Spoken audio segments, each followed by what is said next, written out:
Bismillahirrahmanirrahim. Assalamualaikum warahmatullahi wabarakatuh.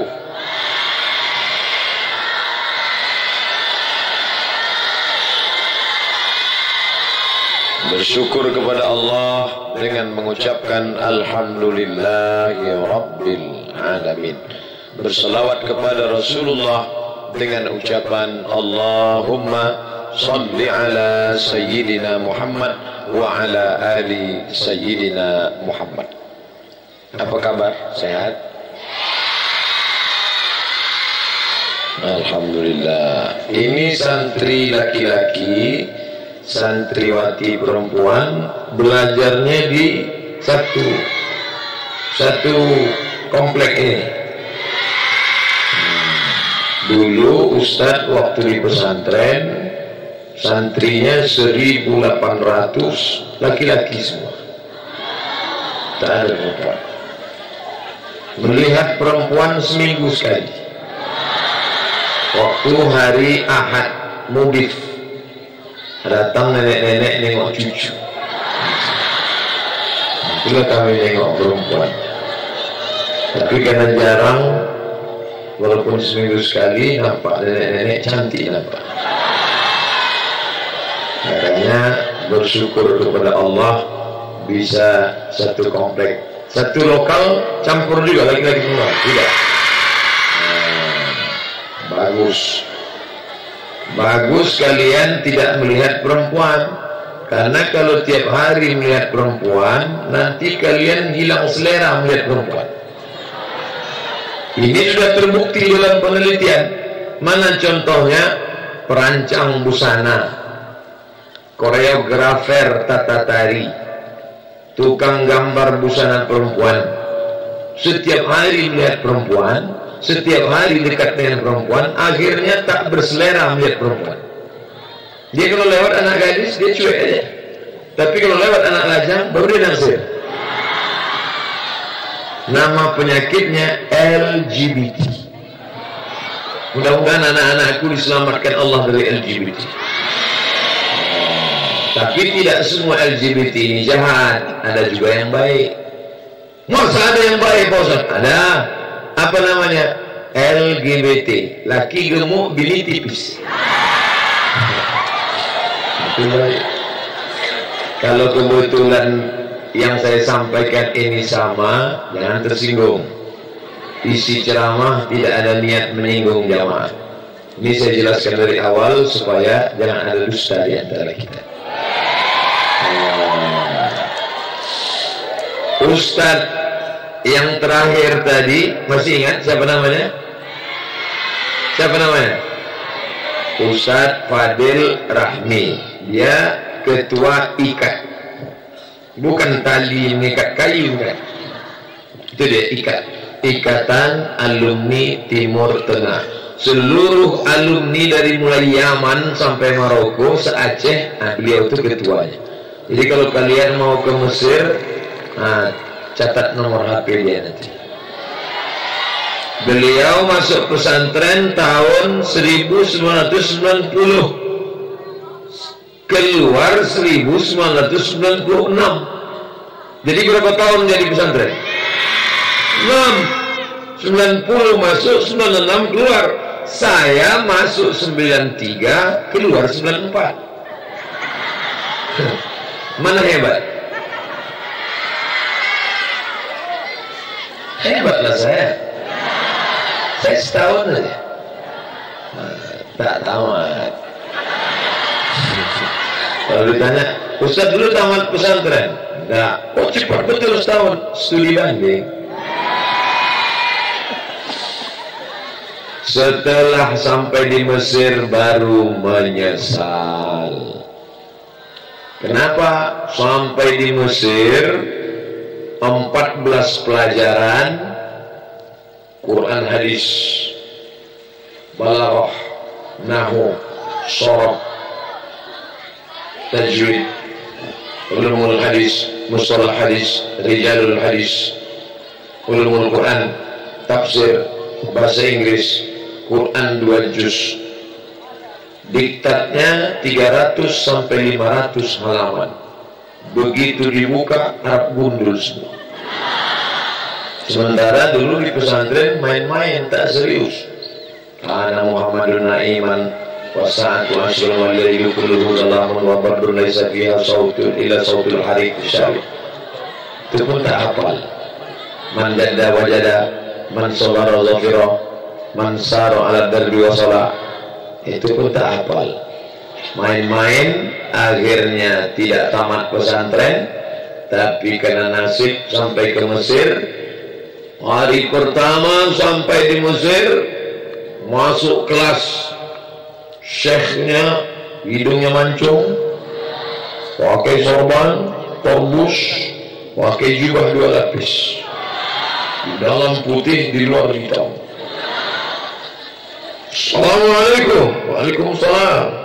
هذه المناسبة الصحية تتكلم عن القضايا الفلسطينية فإنه عليه السلام في الشرق الأوسط لن تتحقق إلا بإسحاق الإسرائيليين الأراضي المقدسة.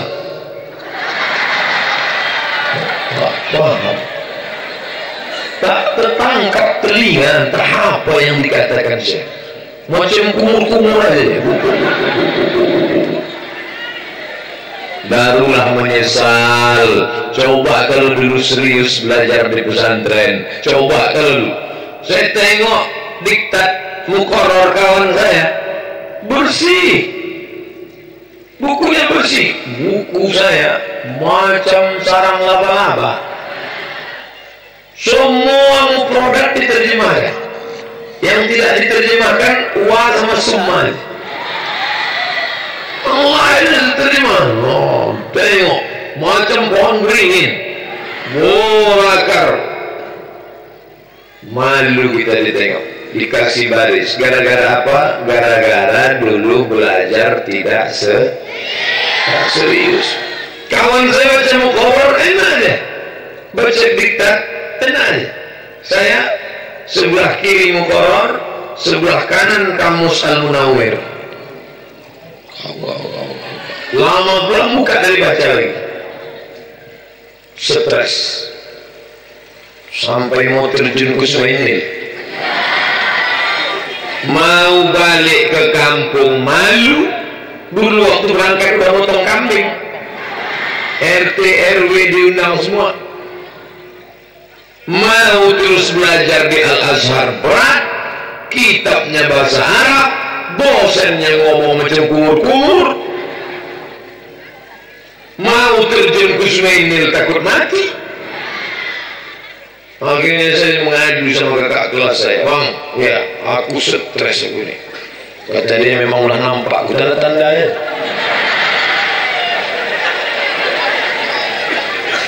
Mau balik kampung, malu. Mau terjun ke sungai Nil, mati. Jadi gimana? Kau harus belajar. Akhirnya saya belajar, saya kasih baris itu macam Quran, saya kasih terjemah, saya buka kamus, belajar. Akhirnya saya selesaikan S1 saya di Al-Azhar 3 tahun 10 bulan, tembus, selesai. Habis.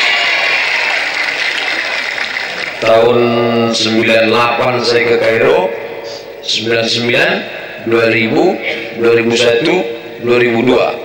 2002 saya sudah bawa 1 ijazah LC, lagi cemas.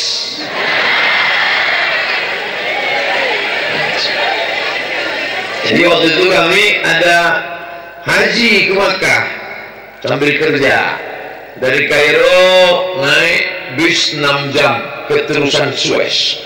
Dari terusan Suez naik kapal hari 2 malam sampailah ke Jeddah. Dari Jeddah naik mobil 1 jam sampai ke Makkah.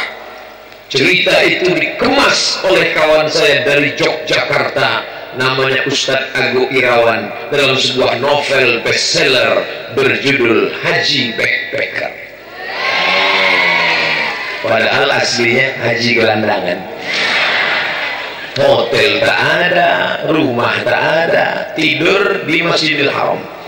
Jam 3 sudah datang tukang pel. Halo. Hotel tak ada, rumah tak ada. Nah, lalu kemudian pas sedang haji itu adalah jamaah dari Medan. Dek. Ya. Kalau dari Kairo itu titelnya LC ya? Iya. LC itu artinya apa? Belum saya jelaskan. Udah datang satu orang dari belakang. Lo cakung. Kenapa dia mengejek? Rupanya ada yang sakit hati. LC itu arti sebenarnya adalah tulisannya licence, bacaannya lisans. Bahasa Arabnya ajaza yujizu ijazatan. Orang ini sudah boleh, ajaza yujizu ijazatan. Orang ini sudah boleh mengajar agama Islam.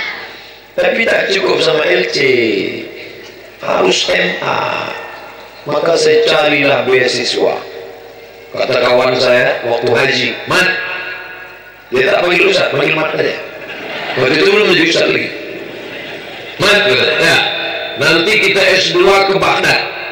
Apa namanya? Universitas Baghdad. Mantap. Kenapa kita di sana? Gratis. Ada beasiswa full dari Saddam Hussein.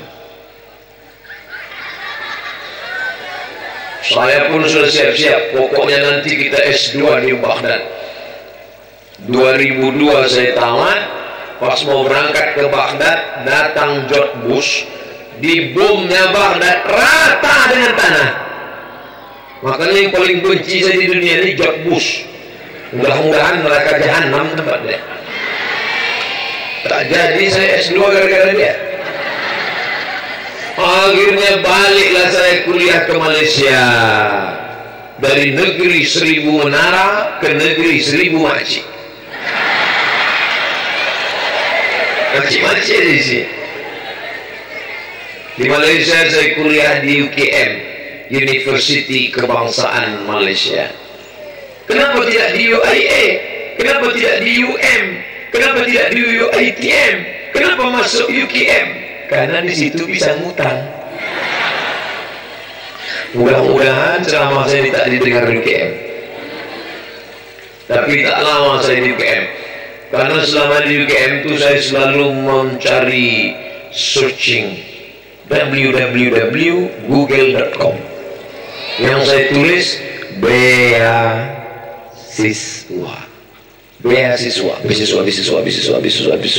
Pokoknya yang ada di mata kepala saya beasiswa.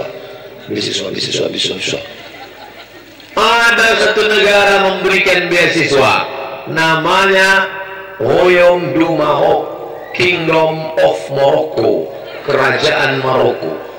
Indonesia dapat jatah 15 orang. Inilah dia pucuk dicinta ulam pun tiba. Kirim pas foto, kirim fotokopi paspor, kirim ijazah S1, kirim ijazah S2, lalu saya kirimlah ke Maroko. Berdoa tiap malam, ya Allah, ini tak bisa aku lama-lama di UKM ini, utang sudah banyak. Tolonglah supaya diterima aku di Maroko ini. Kalau tidak diterima, rupanya kalau kita berdoa tiap malam, muak juga malaikat nengok kita. Ini tiap malam berdoa. Aku begitu kabulkan aja lah. Datang balasan, Anda diterima di Maroko. Wah, terbanglah saya dari Kuala Lumpur, naik pesawat. Apa pesawatnya itu? Qatar Airlines. Dari Kuala Lumpur menuju Doha. Sampai ke Doha. Pesawat. Kenapa usah naik pesawat Qatar? Itu tiket paling murah. Duduk di samping saya perempuan cantik pula. Cerita lah kami kan. Mbak mau kemana? Mau ke Moskow katanya. Oh. Mas mau kemana? Saya mau ke Maroko. Masya Allah. Satu mau ke Moskow, satu mau ke Maroko. Cerita. Lama pesawat itu sampai. Begitu pas sudah mau sampai, baru saya tanya, di Moskow ngapain? nengok suami saya gitu. Rupanya bini orang. Makanya akan datang kalau ngobrol tanya dari awal. Itu pelajaran. Udah. Ketawa. Lalu kemudian transitlah di Doha tadi. Saya pun lanjut pesawat ke Maroko, dia pun langsung ke Moskow. Menengok suaminya, spesialis tulang. Tulang aja yang dikaji. Tulang kaki, tulang otak, tulang sumsum, tulang-tulang apa. Habis itu sampailah saya di Maroko. Beasiswa saya diberi oleh AMCI. Nanti kalian cari di internet. Apa namanya? AMCI. AMCI itu singkatan dari Agence Marocaine Coopération Internationale.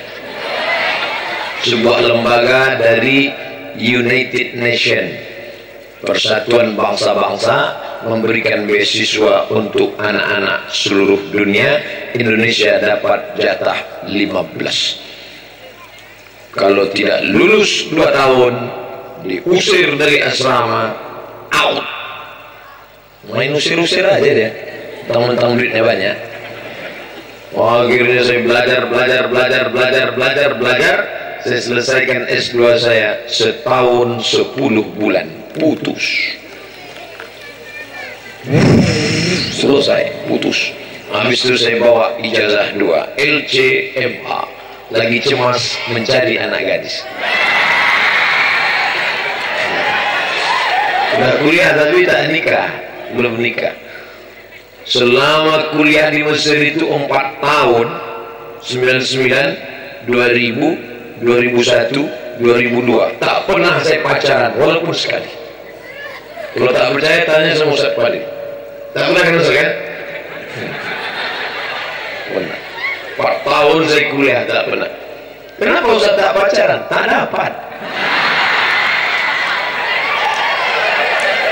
Anak Indonesia 2.300, laki-laki 2.100, perempuan 300. Persaingan ketat. Saya termasuk yang tak dapat. Ustaz Fadil dapat, kita dia ganteng. Saya tak dapat. Akhirnya 2002 saya pun pulang. Di Malaysia tak juga dapat. Karena orang Malaysia tengok kita, Indon teruk lah. Awak pendatang haram ke? Sampai di Maroko sikit. Anak Indonesia cuma 30 orang, perempuan 1. Susah. Kenapa tidak sama orang-orang Arab itu Pak Ustaz? Orang Arab itu hidungnya mancung, rambutnya pirang, matanya biru, putih, cantik. Awak PKI, pendek kecil hitam. Gimana mau dapat Arab? Dia Arab, awak Arab cemas. Beasiswa putus. Setelah itu pulang, mengajarlah saya. Mengajar. Setiap hari beli koran, mencari lowongan kerja. Tiba-tiba satu hari keluarlah kecil, penerimaan dosen PNS. Ini dia. Selama ini ku cari-cari. Ada lagunya tuh. Selama ini ku mencari-cari. Kan? Saya bisa juga nyanyi itu. Kalau mau saya udah 5 album keluar. Kecil aja semuanya. Pengumuman penerimaan dosen. Saya bawalah ijazah saya, masukkan tas. Di mana pendaftaran dosen, Bu? Lantai 3. Masuk lantai 3. Assalamualaikum. Waalaikumsalam. Tadi saya baca koran katanya penerimaan dosen di sini. Ya, saya mau daftar jadi dosen. Pak, kalau dosen itu harus S2. Gak yakinnya saya S2. Kurang ajar orang. Saya buka ijazah saya tunjukkan. Nih, ijazah saya. Ditengoknya, rupanya tak bisa dia baca Arab. Tunjukkan sama atasan ibu. Ditunjukkannya sama atasannya. Pak, ini ada orang bawa ijazah aneh. Tengok sama atasannya. Ini S2 dari Maroko ini katanya. Jarang-jarang orang dapat macam ini katanya. Baru dia tahu. Mana orangnya? Itu di luar. Ditengok, rupanya guru saya dulu. Tengoknya, kau Somad? Iya Pak. Kemana aja kau hilang selama ini katanya. Dibilangnya Pak hilang, memangnya pesawat. Ada, saya kuliah Pak, S1 di Mesir, S2 di Maroko. Oh, pas lah, kau daftar di sini. Ini ada formasinya dosen ini, dosen hadis. Kau masuk nanti. Jadi saya bisa langsung ngajar Pak. Nah, banyak tesnya. Tes. Langsung tes Pak. Enggak, kau urus dulu surat sehat. Disangkanya saya sakit. La ilaha illallah. Orang sesehat ini, tidak semua orang kurus itu sakit. Malah definisi sehat terbaru dari PBB, dari WHO, World Health Organization, WHO menyatakan orang sehat sekarang itu adalah orang yang kurus. Karena orang-orang gemuk itu penyakitnya banyak sekali. Diabetes mellitus, jantung koroner, asam urat, pokoknya sumber penyakit aja isinya. Saya sehat Pak, tak bisa Somad, harus kau urus surat sehat. Di mana? Puskesmas. Loh gila, saya puskesmas. Sampai di puskesmas ditanya sama bidan itu, ini untuk apa Pak? Untuk tes PNS. Ya sebentar ya, masuk dia ke dalam, diambilnya lah balon warna hitam. Selama ini kan balon taunya kita merah, kuning, hijau. Meletus balon hijau, hatiku sangat kacau. Ini balon hitam.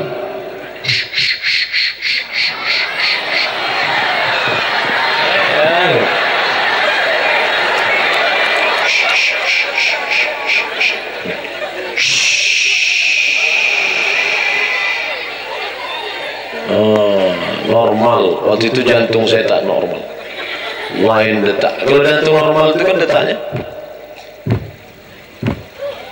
Kalau orang belum kawin nengok anak gadis, normal ya. Tapi alhamdulillah sehat. Oh ini sehat kata dia. Pas mau saya tarik, ini suratnya dinyatakan nama Abdul Somad, tinggi 175, berat, dinyatakan sehat, layak ikut tes CPNS. Pas mau dikasihnya, saya tarik. Dia menarik, saya pun menarik.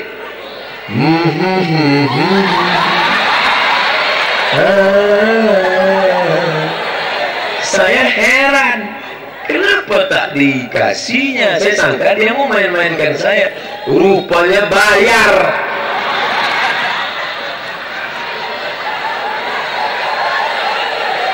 Inilah orang puskesmas. Bilanglah dari tadi.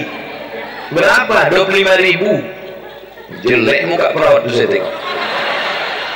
Ambil dompet 25.000. Nah, 25.000. Pak, ini surat sehat, saya sehat. Gimana? Udah bisa jadi dosen? Belum lagi. Apa? Surat berkelakuan baik. La ilaha illallah. Orang sebaik ini ada tanda-tanda kejahatan?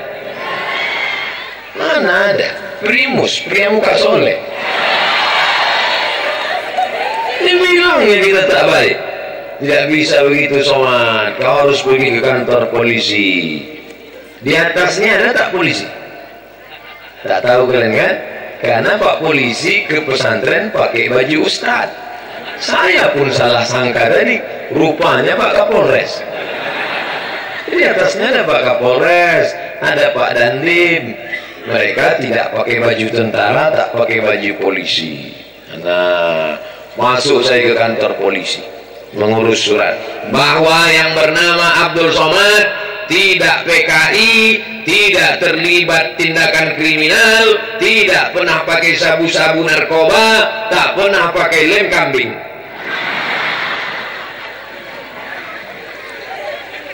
Akhirnya saya pun bawa lagi. Ini surat sehat, ini surat berkelakuan baik. Aku bukan teroris, aku bukan residivis, aku bukan radikal, aku orang yang ikut Negara Kesatuan Republik Indonesia. Nih, gimana? Sudah siap?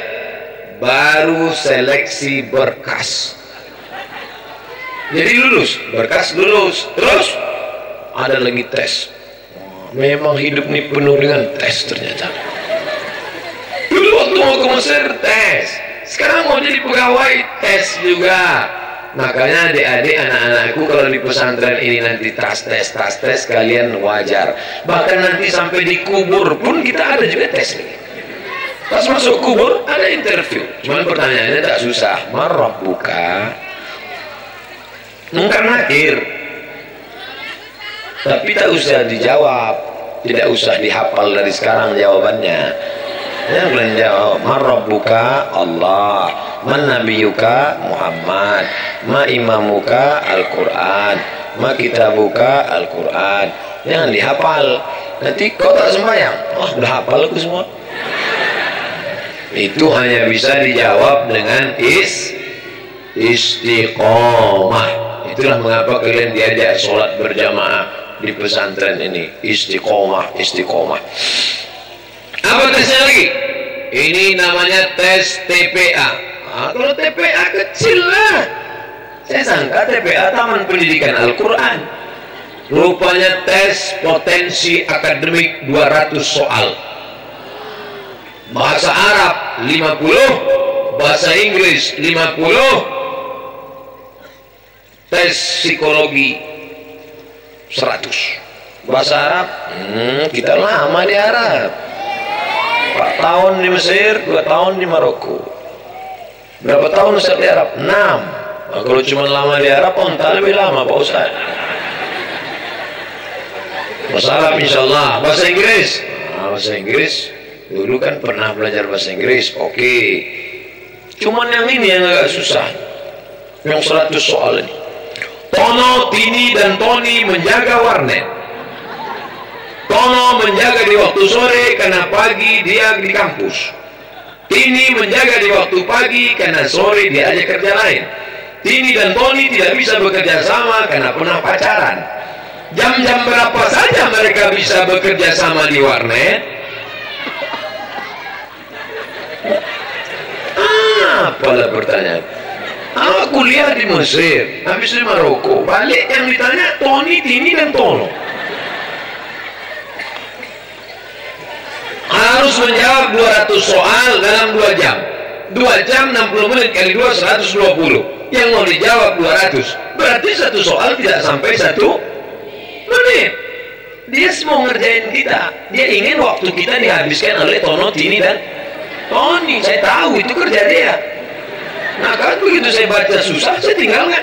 Yang mudah saya jawab, yang susah saya tinggalkan. Yang mudah saya jawab, yang susah saya tinggalkan. Yang mudah saya jawab. Habis itu saya jawab, selesai kumpul.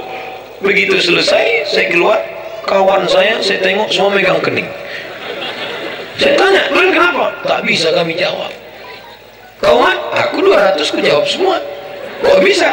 Asal susah aku tinggalkan. Habis itu pulang balik. Oh, kami enggak. Waktu kami habis. Siapa yang menghabiskan? Tono, Tini, dan Tony. Nah itulah bodoh kau.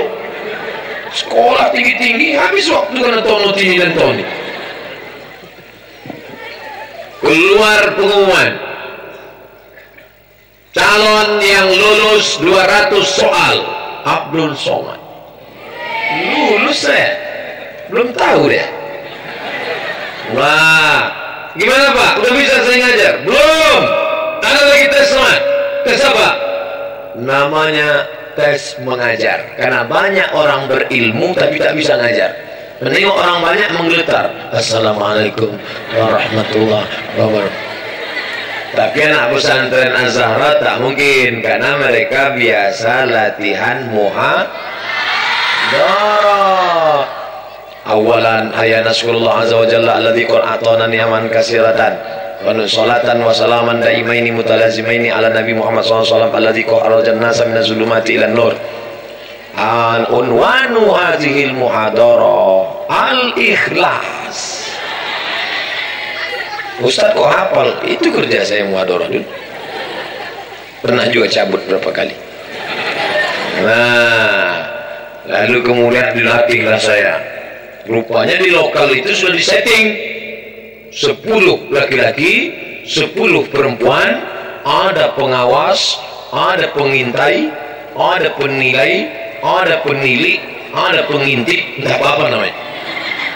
Jadi nanti yang calon ngajarnya dibuat grogi, dibuat beberapa perempuan nengok gitu. Oh, jadi mereka membuat saya grogi. Pas saya masuk, "Hi guys, how are you today?"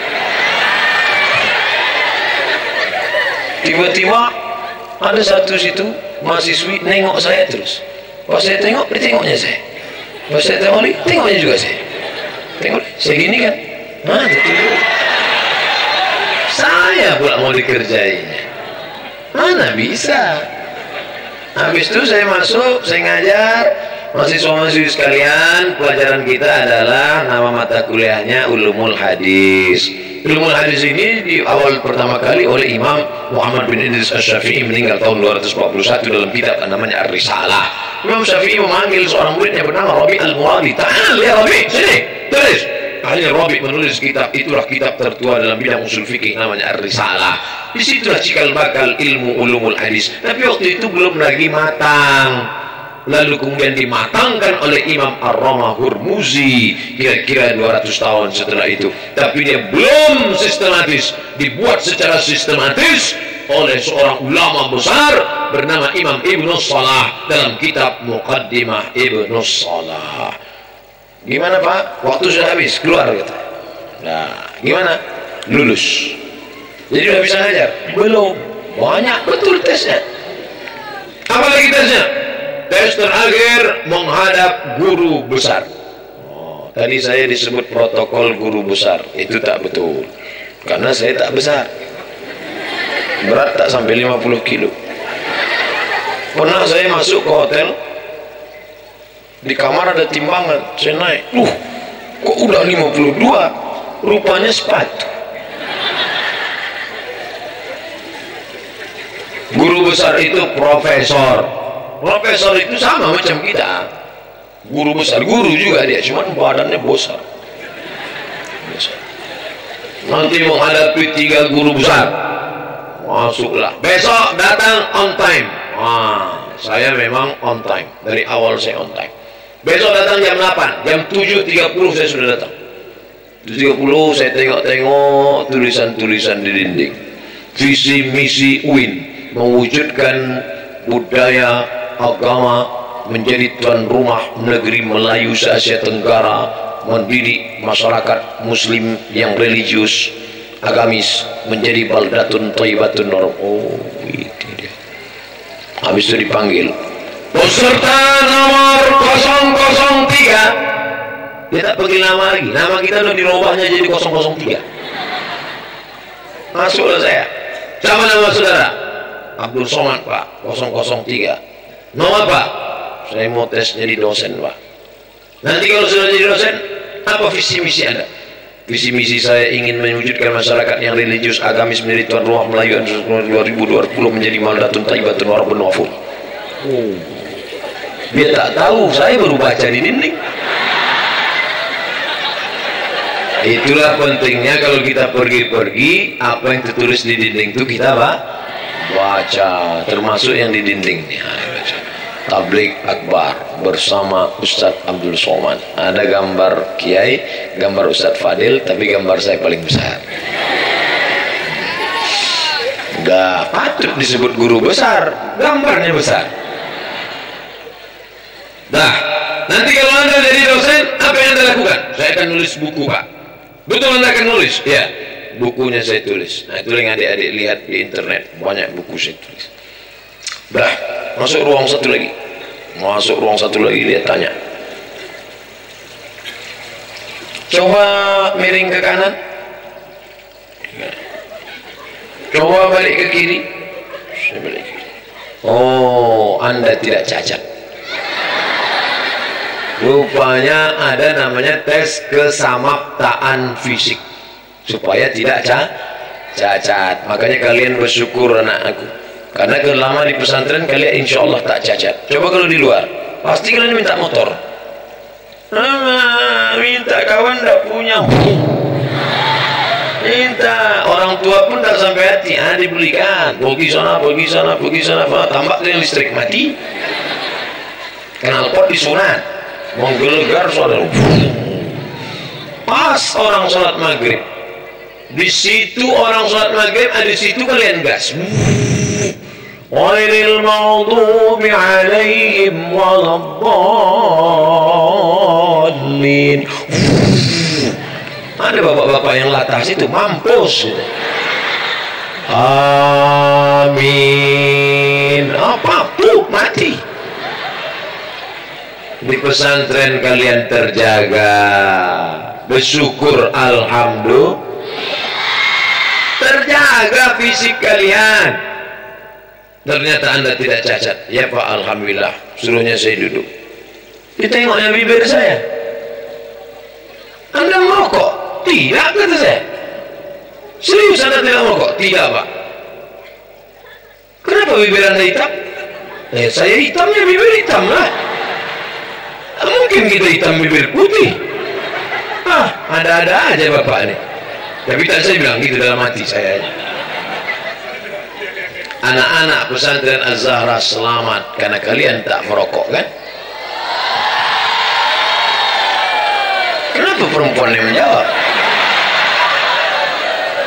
Merokok. Memangnya dulu Ustaz pernah waktu di pesantren merokok? Pernah, tapi sekali. Itulah jangan berkawan sama yang nakal. Saya dulu berkawan sama yang nakal. Cabut kita yuk. Aku tak cabut. Bencong kok. Oh, kita dibilang bencong. Apa kau bilang bencong? Ayo cabut. Cabut kita, cabut. Cabutlah kami. Cabut. Langsung lapor ke Kismu Taklim. Kismu Taklim, kami mau sore mau jalan. Ya, jalan kami sore. Pergi merokok. Ayo kita merokok. Aku tak merokok. Bencong kau kan? Bencong kan? Apa kau bilang bencong? Mana? Rokok. Kami beli gudang garam merah. Pas sedang merokok lewat kiai. Lewat. Mana dia nampak? Udah kita bacakan ayat. Waj'alna min baini aydihim saddan wa min khalfihim saddan fa aghasaynahum fahum la yubsirun. Mana dia nampak? Begitu tak lama mundur lagi. Tak mempan rupanya. Sesama hafal Yasin mana mempan? Ini campak kan kami pijak rokok. Datang kiai. Rokoknya. Dan ada satu yang pucat ketakutan. Saking groginya dia lupa dia buang asapnya. Terus ditanya, rokoknya? Enggak. Pas bilang enggak, itu asapnya keluar. Enggak. Tertangkap lah. Kullukum ila mahkamah Kismi Taklim. Pulang saya ke pesantren, sholat hajat saya 2 rakaat. Usolli sunnatal hajat rakaatain. Ya Allah, buatlah kiai itu lupa ya Allah. Kalau lupa dia nanti ku bacakan Yasin 3 kali. Habis sholat maghrib, jami' at-tulabah الذين يذكر أسماءهم في هذه الورقة. الطلبة المذكورة أسماءهم في هذه الورقة فليحضروا إلى قسم التعليم وقسم اللغة. Jantung dah tak normal dah. Alhamdulillah tak ada nama saya. Begitu selesai saya baca Yasin 3 kali. Sejak itulah saya berhenti tak ada merokok. Makanya anak-anak pesantren ini, alumni pesantren masuk polisi bisa tidak? Bisa. Karena waktu tanya Pak Kapolres, waktu mau masuk polisi tidak ada, kalian dicek, diperiksa. Kalau yang anak-anak luar dia merokok, pas diperiksa dadanya berawan. Lihat telinga kalian tak ada yang tindih, di pesantren tak ada. Di luar dulu dikasih tahu tuh, telinga jangan tindih, nanti susah masuk polisi, masuk tentara. Di sini mana ada? Bersih. Di luar sana 12 tindiknya, sini 3, sini 3. Kawan sama anak-anak funky. Di sini dua, sini satu. Pas macam sapi kurban. Di bibir pula satu. Saya nengok anak-anak pang itu, di bibirnya tindik. Bibir. Menengok bibir dia tindik, bibir kita pula yang ngilu. Maka tidak ada jalan lain menyelamatkan generasi bangsa selain pondok pesantren. Kami merasakannya. Ustaz Fadil, Ustaz Hanafi, Ustaz yang namanya tak bisa saya sebut. Ini abang-abang adik-adik kelas. Sekarang kami disatukan dalam IKAPDA, Ikatan Alumni Pesantren Darul Arafah. 20 tahun lalu kami bersama, sekarang bersama. Kita lanjutkan cerita tes tadi, boleh? Habis itu ditengoknya saya, dari mana kamu? Saya S1 di Mesir Pak, S2 Maroko. Oh ya udah, keluar. Habis itu tes yang terakhir. Anda mau jadi apa? Jadi dosen Pak. Dosen apa? Dosen hadis Pak. Apa itu hadis? Ma udhifa lin Nabi sallallahu alaihi wasallam min qawlin aw fi'lin aw taqririn aw sifati khalqiyatin wa khuluqiyatin min ba'di bi'tsatihi ila wafatihi sallallahu alaihi wasallam. Habis itu saya diam, dia pun diam. Saya tak terjemahkan ke bahasa Indonesia, karena kalau saya terjemahkan panjang ceritanya nanti. Dia pun tak nanya, karena kalau dia nanya tak mungkin dia bodoh kan. Apa itu hadis sahih? Mattasala sanaduhu bi riwayatil an dhabit ila mutahawwasan imam nasyuz wal ilal. Apa itu hadis mutawatir? Ma rawahu jawrun an jam'in sahih tawatuhum 'ala al-kadhib. Berapa pembagian hadis? Kalau dilihat dari jumlah rawinya, ada hadis mutawatir, ada mutawatir lafzi, ada mutawatir manawi. Kalau hadis satu namanya gharib, kalau dua namanya aziz, kalau tiga namanya masyhur. Kalau dilihat dari sampainya sanad, kalau sampai ke Nabi namanya marfu, sampai ke sahabat namanya mauquf, sampai ke tabi'in namanya maqtu'. Kalau dilihat dari jumlah, kuantitasnya, kualitasnya, yang paling tinggi namanya sahih, di bawah sahih namanya hasan, di bawah hasan namanya dhaif, di bawah dhaif namanya maudhu'. Yalah, keluarlah kata dia. Yang penting kuasai materi. Itulah gunanya kalian maju ke depan satu-satu. Tes sudah, tapi ada satu senjata. Apa dia? Ad-doa silahul mu'min. Doa kalian tak kabul. Doa kalian tak kabul. Ada doa yang sangat makbul. Bukan pohon keramat, bukan kubur keramat, tidak ke Makkah, bukan ke Madinah. Doa yang paling makbul adalah doa dia yang pernah kau tumpang perutnya 9 bulan 10 hari, yang pernah kau menyusu 2 tahun lamanya, mengalir darahnya dalam badanmu. Dia adalah Maka jangan lupa doa minta. Mak saya masih hidup, umurnya 70. Saya sangka mak saya paling tua. Tadi ceramah Pak Bupati Aceh Tengah, emaknya 97. Hampir 100. Saya jumpa, sehat mak, doakan saya mak, sehat. Melihat mak orang, ingat mak kita. Melihat anak orang, ingat anak kita. Melihat bini orang,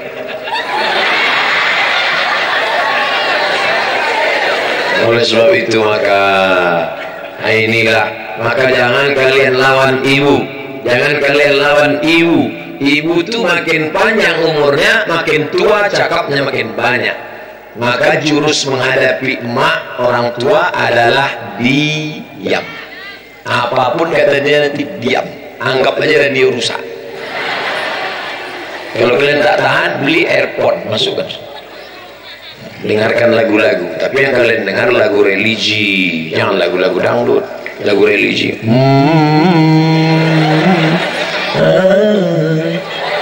Nah, lagu solawat, lagu yang lain-lain jangan. Insya Allah 6 tahun kalian di pesantren ini selamat dunia akhirat, insya Allah. Amin. Tamat pesantren, terserah kalian mau kemana. Ada yang suka mau ke Kairo, datang ke Ustaz Fadil. Mau ke Maroko, kontak Ustaz Somad. Saya tak mau lah jadi Ustaz. Kamu mau jadi apa? Saya mau jadi dokter. Universitas Islam Indonesia Yogyakarta memberikan beasiswa gratis full fakultas kedokteran, fakultas yang lain. Universitas Nasional 11 Maret UNS Solo, 160 penghafal Quran anak pesantren. Masa depan ada di tangan kalian. Saya ceramah ke Lampung, tiba-tiba datang orang masuk kamar saya. Tidak boleh ada yang masuk kamar Ustaz. Tiba-tiba dia masuk, brimob. Apa polisi ini masuk? Saya sangka nih polisi mau nangkap saya pas masuk. Bang, mau foto gitu. Ya. Dari mana? Adik kelas abang dulu di pesantren. Oh, rupanya adik kelas sudah jadi polisi. Pas di airport Banda Aceh, maju tengok. Kawan dulu ketua kelas. Rupanya kawan-kawan saya di pesantren dulu ada yang jadi polisi, ada yang jadi tentara. Langsung kami foto. Foto sama polisi, foto sama tentara. Update status. Siapa mau mengejek kita? Ya kan? Nah, nanti coba lihat kawan-kawan yang ini sekarang jadi polisi dan jadi tentara, foto kalian. Nanti pas ada razia, tunjukkan foto itu. Jangan. Itu namanya memanfaatkan kawan. Walaupun kawan saya ada polisi, walaupun kawan saya ada tentara, walaupun saya sudah foto sama Pak Kapolres sama Pak Dandim, tapi SIM tetap diurus. Di dompet saya tetap ada SIM A, SIM C. Kemana-mana saya bawa, walaupun saya naik pesawat. Jangan menggunakan kenalan untuk yang tidak baik. Kita tetap ikut aturan agama dan aturan negara. Kalian jadi orang kaya, amin, punya tanah 10 hektar, ditanami sawit, 3 tahun sawit buah pasir, maka harganya naik 1 hektar 200 juta, 10 hektar sama dengan 2 M, 2 miliar. Itu kalau kita belikan cendol berenang kita malam ini. 10 hektar ditanam sawit, 1 hektar 200 juta, 10 hektar sama dengan 2 miliar. Sudah buah pasir, pas mau dipanen tiba-tiba batuk mati.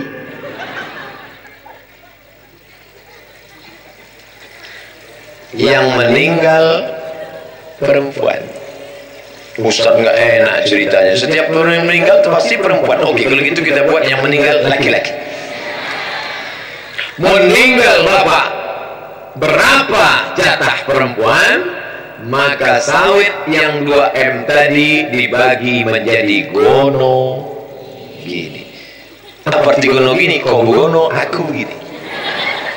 1 miliar bulan untuk engkau perempuan, 1 miliar untuk almarhum. Dan almarhum tadi meninggalkan harta warisan dibagi. Kalau suami meninggal ada anak, berapa dapat jatah istri? Walakum nisfu ma taraka azwajukum illam yakul lahunna walad. Fa in kana lahunna waladun falakumur rubu'u walahunna ar-rubu'u illam yakul lakum walad fa in kana lakum waladun falahunna thulun. Maka perempuan mendapat jatah 1/8 dari 1 miliar 125 juta. Meninggal suami, meninggalkan sawit 10 hektar, harga total 2 miliar, bagi gono gini dan faraid, di tangan kalian 1 miliar 125 juta. Alhamdulillah. Tengok, tak ada yang sedih. 1 miliar 125 juta di tangan, sisanya 875 dibagi kepada anak. Anak laki-laki berapa dapat jatah? Lidzakari mislu hazil unsayain. Anak laki-laki dapat 2 kali bagian anak perempuan. Harta sawitmu diwarisi orang lain, anakmu menghabiskan hartamu, binimu dilarikan brownies. Yang kau bawa hati apa? Kain kapan yang tak berjahit. 10 hektar menjadi habaan mansura, debu yang dihembus angin. Tapi ketika 10 hektar diwakafkan untuk pesantren tahun 1998, pesantren Az-Zahra 10 hektar, 98, 2008, 2018, sekarang 1 santrinya 950 menjadi pesantren yang penuh berkah. Ingin tanam sawit atau wakaf? Sayangnya yang bilang wakaf yang belum punya tanah. Saya sedang memberikan gambaran kepada bapak-bapak. Nampaknya saya bercerita kepada anak-anak. Sebenarnya tembakan itu ke sana, Pak. Istrimu akan dilarikan orang. Rumahmu akan ditempati lakinya yang baru. Mobilmu akan dijual, namamu yang tertulis di STNK BPKB akan balik nama orang lain. Kenapa? Karena Pak Polisi tidak mau menangkap almarhum. Maka berwakaflah seperti wakaf tanah pesantren Az-Zahra, penuh dengan berkah. Anak-anak korban bom masuk kemari, dididik, tidak dengan kekerasan, bukan balas dendam sakit hati. Mereka sekarang ada yang sudah jadi PNS, ada yang menjadi polisi, ada yang menjadi tentara, ada yang menjadi pengacara, ada yang menjadi ustadz, ada yang menjadi guru. Siapa yang mewakafkan tanah ini? Sebagiannya sudah meninggal. Tiap hari kalian baca Quran,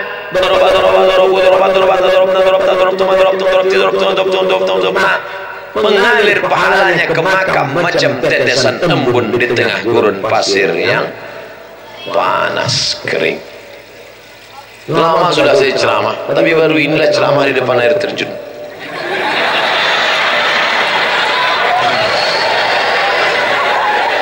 Begitulah nanti kalau kita, makanya disebut dengan sodaqatun jariyah. Jariyah, jaroh, yajri, tajri min tahtihal anhar. Jannatin, taman-taman. Tajri min tahtiha, ada taman mengalir air di bawahnya. Ini miniatur surga. Ada taman mengalir air di bawahnya. Kalau listrik hidup, kalau mati padam, dama alaihim rabbuhum bidzambihim fasawwaha wala yakhafu uqbaha. Saudaraku yang dimuliakan Allah, hidup di sementara. Ustaz pernah reuni, kami reuni kemarin 20 tahun tamat pesantren, reuni dulu sekarang sedih nengoknya, lisut macam balon kehilangan angin. 20 tahun tak jumpa, pertanyaannya anak kau berapa? Anak kau berapa? Ada pula yang nanya bini kau berapa? 30 tahun tak jumpa, pertanyaan mulai berubah. Kau sakit apa? Aku di sini. Apa itu? Asam urat. Aku di sini. Apa itu? Jantung koroner. Aku di sini. Apa itu? Kanker otak. Aku di sini. Semuanya cerita penyakit. Macam mobil rusak, dibetulkan klakson, baterai soak. Dibetulkan AC, knalpot lubang. 40 tahun tak jumpa, pertanyaan mulai berubah. Kubur somat di mana? 50 tahun tak jumpa, mulai pertanyaan berubah. Kau pakai pempes merek apa? Dunia ini tak lama, saudara. Ingat tadi ucapan Ustaz Fadil, dulu kami dari Biren bertiga di Eropa, yang satu sudah mening. Dulu kami di Tonto ada ramai. Bang Heru sudah meninggal, Bang Irwan Pasaribu sudah meninggal, Abang BT Budiman Teresa sudah meninggal. Allah maafir lahum warhamhum wa'afihim wa'afan. Ustaz Abdul Somad udah berapa umur? Ustaz Fadil 41, saya 27. Kata HP Samsung waktu selfie tadi terus Anda 27. Saya tanya, apa merek HP kau nih? Kok tahu pula dia saya 27? Dapat ibu yang dimuliakan Allah Subhanahu wa taala, yang kekal abadi adalah tanah wakaf. Maka berwakaf, berinfak, bersedekah. Mana kotak-kotak? Keluarkan. Mumpung hati jamaah sedang terbuka. Ini udah bawanya mau mati aja udah nih. Keluarkan kotak. Rupanya orang juli, biren, dia bersedekah tidak pakai manual. Dia langsung nomor rekening berikut ini. Tulislah di baleho. Kenapa tak tulis nomor rekening? Inilah salah panitia. Dia tulis besar-besar, salurkan ke nomor rekening. Kalian yang tak mau bersedekah, aku bukan nakut-nakut, tidak. Ada orang tak mau bersedekah, pelit. Begitu keluar dari ATM, ada aja orang nepuk bahu. Tatap mata saya, tatap mata saya, sebutkan nama. Hilang Ustaz, hilang, mampus. Kemarin minta bagus-bagus tak mau, hilang kan? Gimana? Udah ada rasa-rasanya? Oleh sebab itu maka sedekah inilah yang menolong. Bapak yang tak bawa duit malam ini, besok datang kemari, tanya sama Kiai. Assalamualaikum Pak Kiai. Ya, berapa anak yatim di Az-Zahra yang belum bayar uang sekolah? Bapak mau bayar? Enggak, nanya aja. Bayarkanlah. Saya bayarkan untuk ini 1 tahun. Yang perempuan berapa orang? Ini 1 tahun. Mana Pak? Nah, saya kredit dulu. Oh tak bisa, harus cash. Ini akan menolong di hadapan Allah SWT. Ibu yang banyak duit. Asal dapat duit, beli cincin. Dapat duit, beli cincin. Dapat duit, beli cincin. Asal undangan gini aja lah. Megang sendok pun. Iya. Bagaimana cara kita nanti sore sana? Ih, panas ya. Jam berapa? Begitu ibu mati, balik dari undangan, makan daging kambing berkunang-kunang, mati. Jam 2 malam, laki pun membuka cincin. Tengok itu ada orang. Kalau tak percaya, coba tes nanti. Balik dari sini, ibu jam 12 nanti pura-pura sakit. Bang, lain rasanya bang. Jam 2 nanti malam mulai dia pegang. Pas dia mau copot, pegang. Belum lagi bang.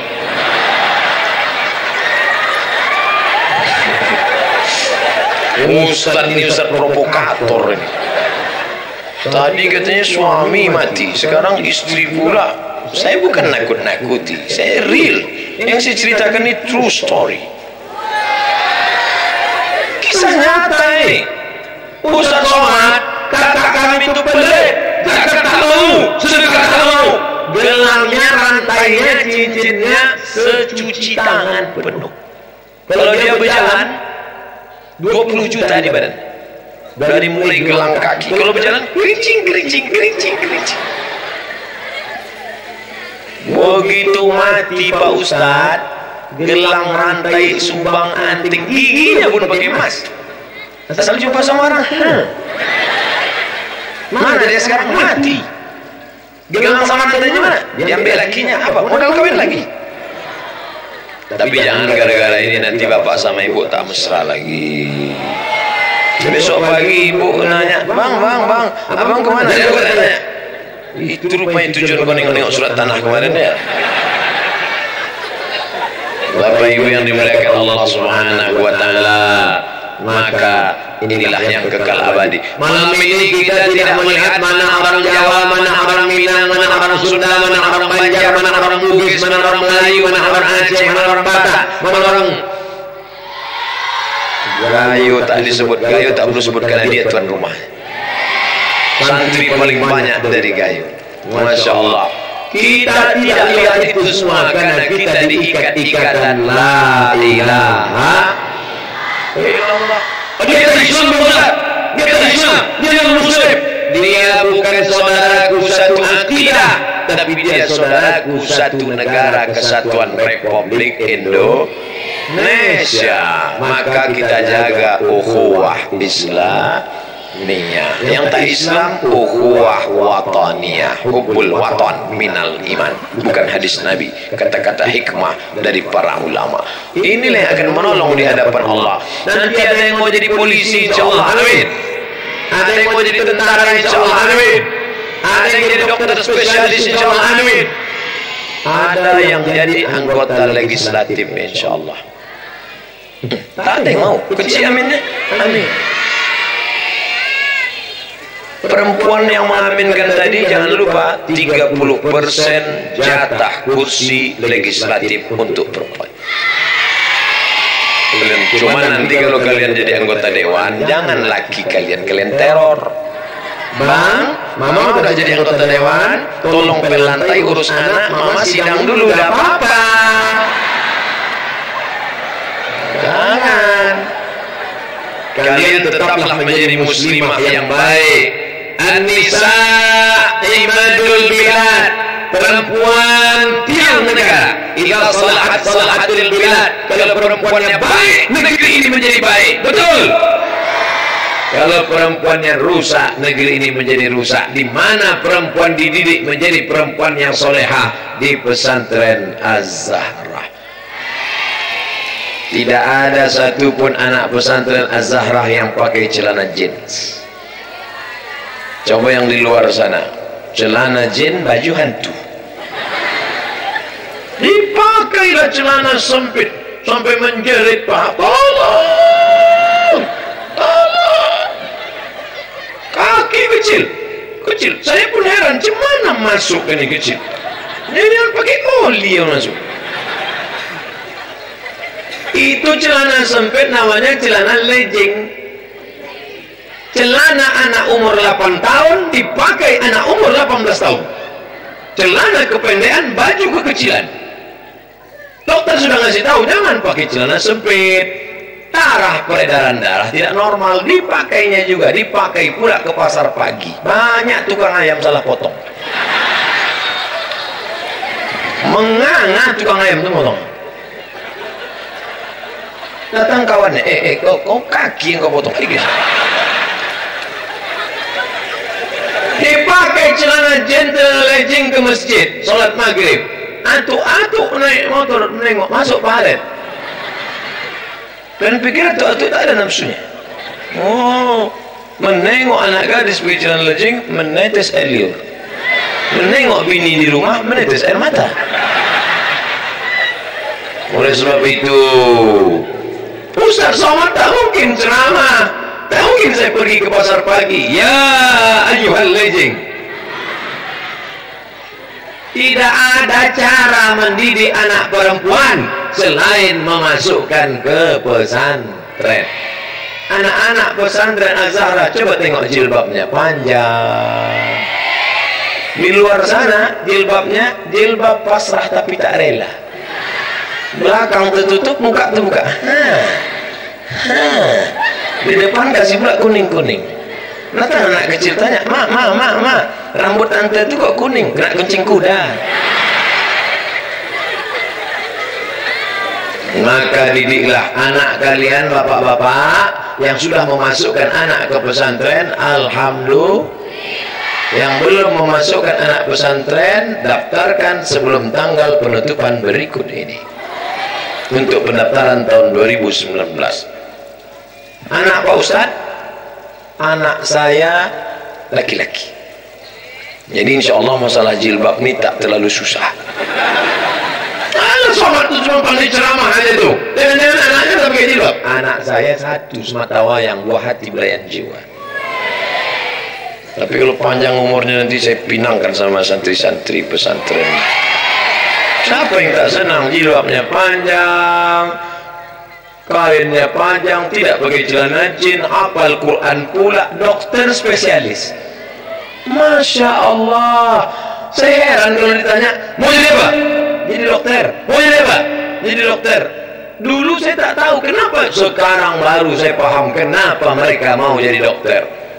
Tukang bangunan, martilnya sebesar palu godam, gaji satu hari 50.000. Dokter martilnya kecil aja, pukulnya lutut kiri 7 juta, pukul lutut kanan 7 juta, pukul kening 10 juta. Tukang jaga malam, senter besar, batu 6, batu baterai 6, mencari pencuri, gaji sebulan 1,5 juta. Dokter, baterainya kecil. Buka mulut Pak, 2 juta. Mudah-mudahan kalian jadi dokter spesialis nak. Inilah harapan kita masa depan.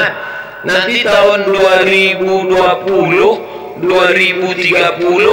2018 Ustaz ceramah di sini, 2008, 2038 diundang lagi saya ke pesantren.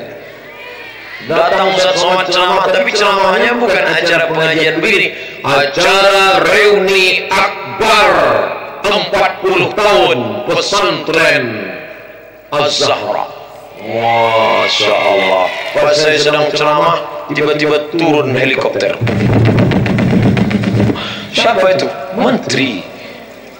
Menteri apa? Menteri yang tukang suntik bisul? Bukan, itu menteri. Menteri Pak Ustaz, alumni kita jadi menteri. Amin. Itu yang pakai jas, pakai dasi itu siapa? Itu pengusaha sukses kita. Alumni kita juga. Iya. Itu yang bagi-bagi brosur dari tadi bagi. Itu di sini juga alumni juga. Apa dia? Caleg dia itu Pak Ustaz. Kalian kalau mencaleg silakan aja, tapi jangan kalian sogok orang pakai duit haram. Ya. Nah, tunjukkan etos kerja, tunjukkan kepribadian, tunjukkan perbuatan. Jangan sebar hoax, jangan sebar hate speech, ujaran kebencian, jangan pakai money politik. Tapi insya Allah orang bilang kalau ada yang bagi-bagi duit dia tak mau ngambil. Tak mau. Ustaz Somad, boleh kami ambil duit ini? Ambil duitnya, jangan coblos orangnya. Setuju? Ambil duitnya, serahkan ke pesantren. Setuju? Dah mulai tak sama kuat macam tadi. Terus tadi pertama, ambil duitnya, jangan coblos. Ambil duitnya, bayarkan ke uang anak pesantren yang belum bayar uang sekolah. Setuju. Kalau sampai duit itu kau makan duit haram. Kau pilih orang yang menebar duit. Sekarang dia sebar duit, dia ulur duit. Nanti kalau sudah duduk, dia akan menarik APBD, APBN, duit tunjang, duit sipak, duit sikut, duit sundul, duit. Iya, kejahatan terjadi bukan hanya karena ada niat dari pelakunya, tapi juga karena ada kesempatan. Waspadalah. Oleh sebab itu, ini Ustaz Somad ini nampaknya kampanye ini. Nah, untuk apa saya kampanye? Saya tak kampanye dipilih orang jadi cawapres. Saudara yang dimuliakan Allah Subhanahu wa taala, pilihlah wakil-wakil DPR di kota, DPR di kabupaten, DPR di provinsi, DPR RI, DPD, wujudkan pilpres aman, damai, sejahtera. Siap? Assalamualaikum Ustaz Somad. Waalaikumsalam. Saya mau mencaleg di Pak Ustaz. Mantap. Apa saran Pak Ustaz? 3. Kalau kau duduk di DPR nanti, kau perjuangkan APBD harus ada membantu pondok pesantren. Setuju? 2. Kau keluarkan perda bayar zakat ke Baitul Mal. Setuju?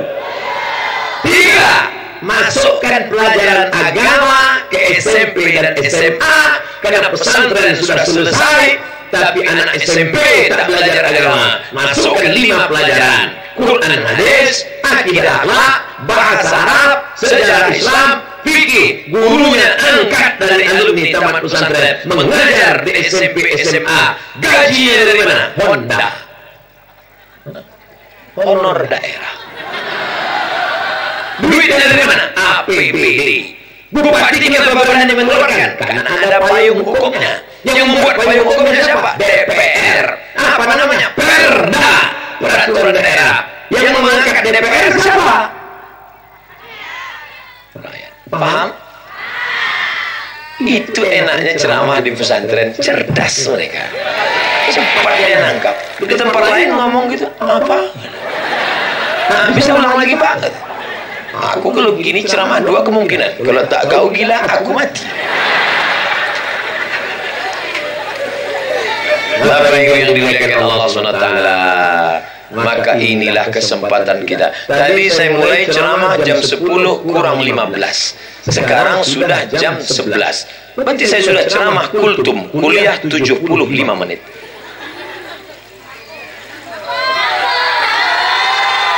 Kalian enak duduk, aku tegak berdiri bercakap lagi. Anak-anakku sekalian, kalian yang sudah di pesantren, bersyukur alhamdulillah. Ustaz Somad, ayah saya meninggal, emak saya susah, buruh cuci, saya mau masuk pesantren gak dikasihnya. Sejak umur 11 tahun sampai 16 saya ikut mencuci, menyetrika rumah-rumah orang, meleleh air mata saya membacanya. Kalian bersyukur bisa sekolah pesantren. Ustaz Somad, ayah saya meninggal, emak saya tak tahu kemana, sekarang saya cari nafkah sendiri. Sekarang kalian bisa di pesantren, syukuri nikmat Allah. La in syakartum la azidannakum. Bapak-bapak yang anaknya tahan betah di pesantren, syukur. Anak orang lain seumur mereka sudah pakai sabu-sabu, sudah pakai pil rohypnol. Pil rohypnol itu tertulis R, itu pil anjing gila. Ada anjing rabies menggunggung, diikat pakai tali, tak mempan, disumbat kan pil itu. Tenang deh, nanti kalau nampak kalian ada kawan, tenang aja. Itu udah makan pil anjing gila tuh. Bapak bersyukur, ibu bersyukur. Ibu bersyukur karena bapak itu dari dulu setia sama ibu. Entah setia, entah takut, dua gendang. Bapak Ibu yang dimuliakan Allah Subhanahu wa taala, Ustaz Somad ceramah malam ini di areal pesantren 10 hektar, berumur sudah 20 tahun, santrinya 950. Kok tahu Ustaz? Saya tanya-tanya dulu lah sebelum ceramah. Inilah yang akan menjadi bekal sesudah mati. Kira-kira kalau udah mati masih bisa tak ceramah? Berikut ini yang akan menyampaikan tausiah adalah almarhum Abdul Somad. Lari jamaah ini semua. Tapi ada amal yang tak putus, saudaraku. Mana dia? Nih, wakaf tanah. Tuh, siapa yang membangun lokal dulu, yang mengasih 2-3 sak semen. Maka ini yang menjadi amal jariah. Harta yang disimpan, ma'akal yang kau makan busuk, wa malabista yang kau pakai lapu, wa mata sodakta yang kau sedekahkan, itu yang kau bawa hari esok makan busuk. Pakai lapu. Sudah berapa jilbab lapu? Sudah berapa mukena lapu? Tinggal semuanya. Rumah besar, tinggal. Mobil besar, tinggal. Bini besar. Yang kekal abadi mana? Itulah sedekah. Apapun baju kita, apapun seragam kita, itu hanyalah casingnya, isinya mencari ridho Allah Subhanahu wa ta'ala. Nanti kalau ada yang bertanya, siapa yang ceramah tadi? Ustaz Somad. Apa isi ceramahnya? Entah, aku pun bingung, entah apa-apa aja cerita dia. Kira-kira anak-anakku bisa ambil kesimpulan? Sedang anaknya bisa, apalagi bapak-bapaknya. Mana kertas pertanyaan? Tak ada pertanyaan malam ini. Oh, rupanya pesantren tak perlu lagi tanya, udah di dalam kepala kami itu semua Pak Ustaz. Begitulah hebat-hebatnya anak-anak pesantren. Ala hazihin niyah wa kulli niyatin salihah. Al-Fatihah. A'udzu billahi minasyaitonir rajim.